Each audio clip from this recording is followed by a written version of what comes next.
ঢাকার সেই বিকেলের কথা আজও ভুলতে পারি না। বৃষ্টি নামছিল হঠাৎ করে, ঠিক যেমন কিছু মানুষ হঠাৎ করেই জীবনে ঢোকে পড়ে। তুমিও তেমনই এসেছিলে প্রিয়াঙ্কা। আমি তখন কলেজের শেষ বর্ষে। জীবনটা তখন খুব হিসেবি ছিল। ভবিষ্যৎ মানে একটা চাকরি, একটা দায়িত্ব, আর ধীরে ধীরে বুড়িয়ে যাওয়া স্বপ্ন। ভালোবাসা, ওটা তখন আমার কাছে সিনেমার জিনিস। সেদিন ক্লাস শেষ করে বাসস্ট্যান্ডে দাঁড়িয়েছিলাম। হঠাৎ ঝমঝম করে বৃষ্টি নামল। লোকজন ছুটোছুটি শুরু করল। আমি দাঁড়িয়ে রইলাম, কারণ আমার কাছে দৌড়নোর মতো কোনো তাড়া ছিল না। ঠিক তখনই তোমাকে প্রথম দেখি। আমি ছাতা আনিনি সেদিন। ভেবেছিলাম আজ বৃষ্টি হবে না। কিন্তু ঢাকায় ভাবনা আর বাস্তব এক হয় না। বৃষ্টি নামতেই আমি থেমে যাই। চারপাশে সবাই ব্যস্ত, শুধু আমি দাঁড়িয়ে। আর তখনই তোমার চোখে চোখ পড়ে। তুমি ভিজছিলে, চুল থেকে জল পড়ছিল। চোখে ছিল একরকম অস্বস্তি, আবার একরকম জেদ। আমি জানি না কেন, কিন্তু সেই মুহূর্তে মনে হয়েছিল এই মেয়েটা একা। আমি এগিয়ে গেলাম, আমি সামান্য এগিয়ে গেলাম। ছাতা নেই, এই এক লাইন বলেছিলাম। নিজেকেই অবাক করেছিলাম। আমি একটু চমকে গিয়েছিলাম। অচেনা একজন হঠাৎ কথা বলছে, তবু মাথা নাড়লাম না। আমার হাতে একটা পুরনো কালো ছাতা ছিল। আমি ছাতাটা একটু সামনে ধরলাম। একসাথে দাঁড়ালেই ভিজব কম। আমি না বলতে পারিনি, কারণ বৃষ্টির শব্দে, ঢাকার ভিড়ে তোমার কণ্ঠটা অদ্ভুতভাবে নিরাপদ লেগেছিল। আমরা দুজন পাশাপাশি দাঁড়ালাম। কথা হচ্ছিল না, শুধু বৃষ্টি আর দুইজন অচেনা মানুষের নীরবতা। নীরবতাটা অস্বস্তিকর ছিল না, বরং শান্ত। আমি প্রথম কথা বললাম, আপনি কোন কলেজ? আমি কলেজের নাম বললাম। জানলাম তুমি আমারই কলেজের জুনিয়র। হাসলে তুমি। সেই হাসিটা আমি তখনও বুঝিনি। এই হাসি একদিন আমাকে ভেঙে দেবে। বৃষ্টি থামেনি, কিন্তু সময় থেমে গিয়েছিল। বাস এলো, তুমি উঠলে। বাসে ওঠার আগে তুমি বলেছিলে, নাম কি? নীল। আমি একটু থেমে বলেছিলাম, প্রিয়াঙ্কা। বাস চলে গেল, তুমি চলে গেলে। কিন্তু অদ্ভুতভাবে মনে হচ্ছিল এই গল্প এখানেই শেষ না। আমি তখন জানতাম না এই প্রথম দেখা একদিন আমাকে এমন জায়গায় নিয়ে যাবে যেখান থেকে আর ফেরা যায় না। কিছু মানুষ থাকে যারা চলে যাওয়ার পরেও থেকে যায়। প্রিয়াঙ্কা, তুমি সেদিন বাসে উঠেছিলে, আর আমি বাসস্ট্যান্ডে দাঁড়িয়ে রইলাম। শরীরটা না, মনটা ভিজে গিয়েছিল। আমি জানতাম না কেন, কিন্তু তোমার নামটা বারবার মনে পড়ছিল। প্রিয়াঙ্কা। পরের দিন কলেজে গেলাম, এক অদ্ভুত অস্থিরতা নিয়ে। ক্লাসে মন বসছিল না। বারান্দা, করিডর, লাইব্রেরি, অজান্তেই খুঁজছিলাম একটা পরিচিত মুখ। নিজেকেই প্রশ্ন করছিলাম, একটা মেয়ের জন্য এতটা ভাবা কি স্বাভাবিক? সেদিন বাসে বসে আমি জানলার দিকে তাকিয়েছিলাম।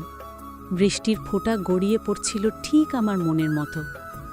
তোমার দেওয়া ছাতার অর্ধেক ভেজা এখনো হাতে লেগেছিল। আমি নিজেকে বলছিলাম, ও তো একজন অচেনা মানুষ, কিন্তু অচেনা হয়েও তোমার কণ্ঠটা আমাকে অদ্ভুতভাবে একটা আশ্রয় দিয়েছিল। 2 দিন পর হঠাৎ কলেজের ক্যান্টিনে তোমাকে আবার দেখি। তুমি জানলার পাশে বসে চা খাচ্ছিলে, হাসছিলে, কিন্তু চোখে একটা ক্লান্তি ছিল। আমি সাহস করে এগোলাম। এই যে বাসস্ট্যান্ডের ছাতাওয়ালা মানুষটা। আমি হাসার চেষ্টা করেছিলাম।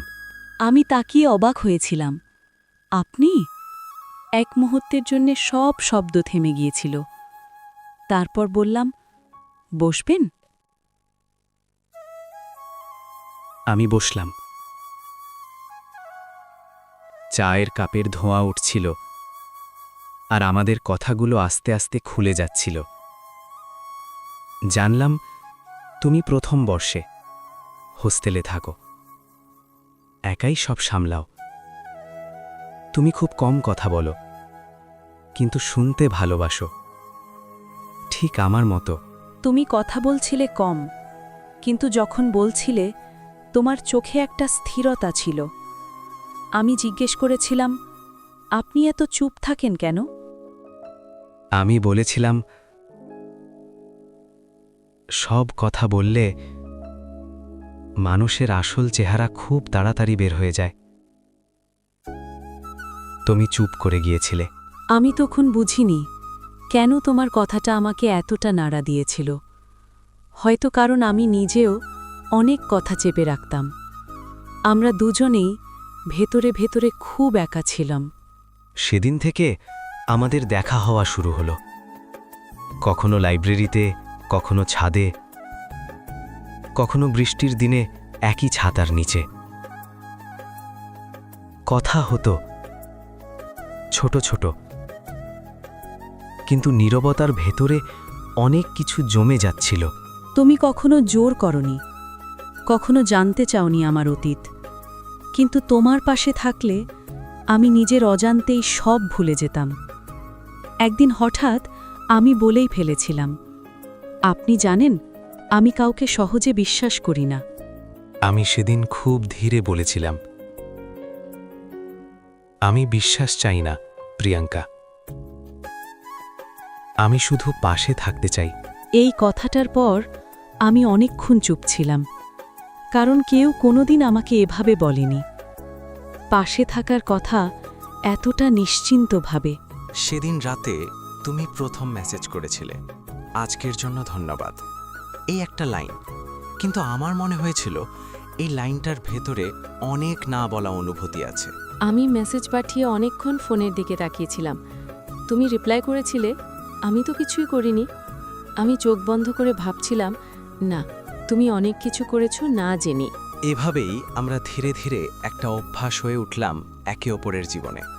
কিন্তু আমি জানতাম এই গল্পটা সহজ হবে না, কারণ তোমার হাসির আড়ালে আমি একটা ভাঙা মানুষকে দেখতে পাচ্ছিলাম।